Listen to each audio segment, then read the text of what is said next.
참 예수님, 봉담성당 주임 조윤호, 윤호요셉입니다. 반갑습니다. 오늘은 성금요일 예식을 다루겠습니다. 성금요일 예식은 우리가 잘 알고 있다시피 1년 중에 유일하게 미사가 없는 날이죠. 1년 중에 유일하게 미사가 없는 이 성금요일은 그 어느 때보다도 그리스도에 대한 순환과 고통에 집중하는 시간입니다. 이날은 우리가 기억해야 될 부분이 계약에 관한 부분을 기억해야 됩니다.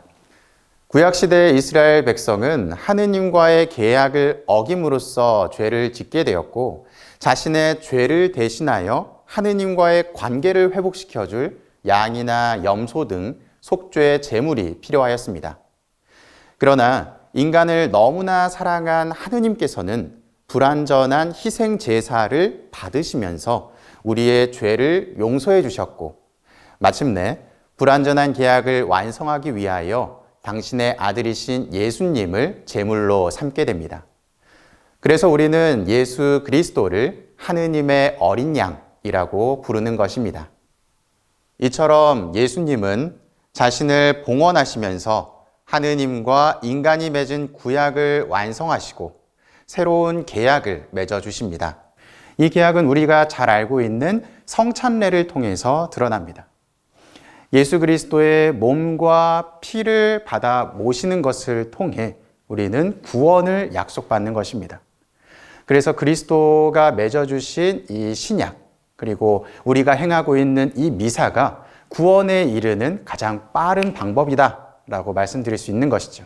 그래서 우리는 이 사순시기 동안 그리스도께서 강조하신 사랑을 실천하는 의미로 사순시기 동안 단식하고 금육하며 모은 제화를 가난한 이들을 위해 사용하게 됩니다.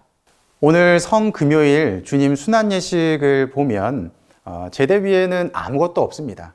십자가도 없고 촛대도 없고 제대를 감싸는 제대포도 없습니다. 이것은 그리스도께서 옷벗김 당하시고 순환받으시는 것을 의미합니다.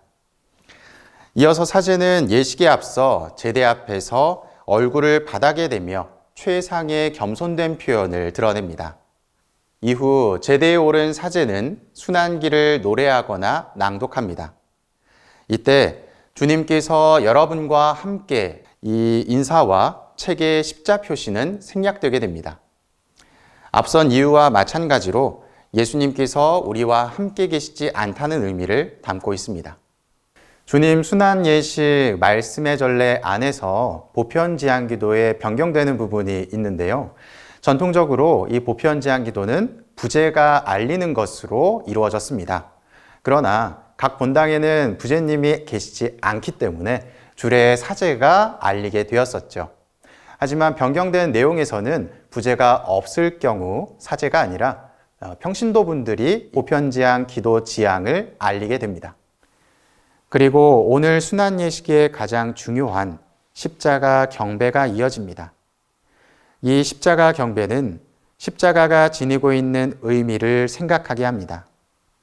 이 십자가 경배는 단순히 예수님께서 돌아가신 것, 거기에 관해서 슬퍼하는 것, 이러한 모습을 보이는 것이 아니라 그리스도께서 돌아가시고 순환하신 모습을 통해서 마치 세상 사람들에게는 실패한 메시아인 것처럼 보여지지만 사실은 그 죽음과 희생을 통해서 그리스도께서 완성하시고자 하셨던 승리자의 모습을 보여주고 있는 것입니다. 죽음이 곧 실패가 아니라 죽음이 곧 우리 신앙 안에서는 승리하는 것, 승리의 모습을 보여준다는 것을 보여주고 있는 것이죠. 그래서 우리는 이 십자가를 바라보면서 그냥 슬퍼하고 고통스러워하셨던 예수님의 모습을 떠오르는 것이 아니라 이 모습 때문에 얻게 될 부활의 기쁨, 승리의 기쁨을 떠올릴 수 있어야 됩니다. 그래서 이제 내일 맞이하게 되는 주님 부활 대축일에 우리는 그 기쁨을 터뜨릴 수 있는 그러한 준비를 해야 되는 것이죠. 따라서 사순시기는 계속해서 슬픔과 고난에 동참하는 것이 아니라 부활의 기쁨을 준비하는 시기이기도 합니다. 그러니 너무 스스로를 올가매고 고통스러워야 된다는 생각에서 벗어나셨으면 좋겠습니다. 그래서 사제는 성전 뒤편에서부터 십자가를 들고 입당하게 됩니다. 이때 십자가는 어떻게 되어 있죠? 자색 천으로 감싸져 있습니다.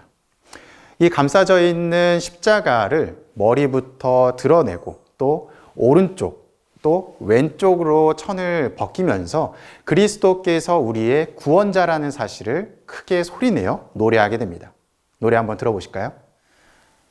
보라 십자나무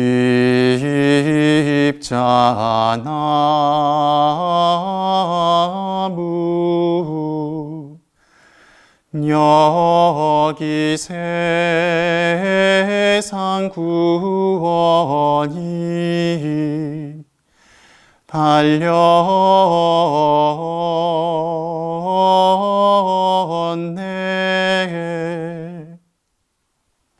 이 십자가 경배는 세상을 구원했다라고 하는 신비를 묵상하는 것입니다.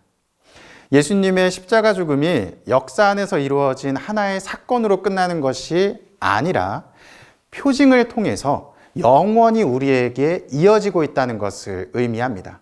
그렇기 때문에 이 전례 안에서 십자가 경배가 그리고 부활 대축일이 파스카 성삼일이 우리에게 커다란 의미가 되는 것이죠. 이 예식 이후의 사제는 강복도 행하지 않습니다. 오늘 밤 우리를 위해서 바로 나 자신을 위해서 돌아가신 사랑 자체이신 그리스도를 떠올리며 부활 대축일을 기쁘게 준비하셨으면 좋겠습니다. 감사합니다.